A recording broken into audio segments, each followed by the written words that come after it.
À 17 km de Reims se trouvait un petit village agricole appelé Noroy. En 1914, on y décompte 120 habitants. 4 ans plus tard, il n'en reste plus rien. Noroy a disparu, rayé de la carte par la Première Guerre mondiale. Le 3 septembre 1914, les troupes allemandes s'y installent et le village devient une base de repos bombardée pendant toute la guerre par l'artillerie française. En 1918, plus de maisons, plus d'arbres et plus d'habitants.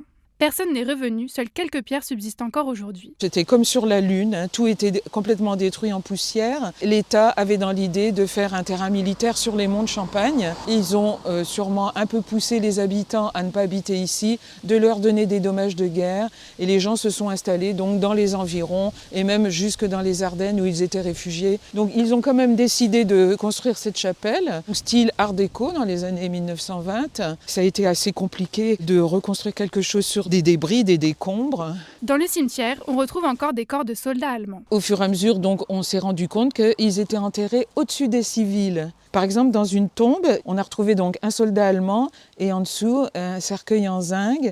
Et il y avait une femme et un bébé, par exemple, ou il y avait une autre personne.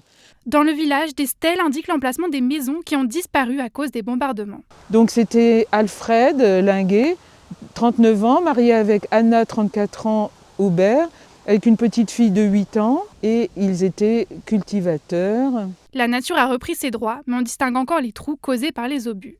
Enfin, la statue du poilu du Mont Cornillet, réalisée à partir d'éclats d'obus par Jean-François Guillaume, témoigne de l'histoire du village. Alors un jour, quelqu'un lui dit « Mais tu en as soudé combien d'éclats d'obus ?» Alors il dit « Je sais pas, je n'ai pas compté. » Donc il s'est mis à les compter et il en trouvait 1416. Quelqu'un lui dit « Mais c'est dommage, tu en rajouterais 2, ça ferait 14-18. » Alors du coup, il en a glissé 2 dans une manche. Parmi les 7 villages détruits de la Marne, Noroy est le seul visitable aujourd'hui.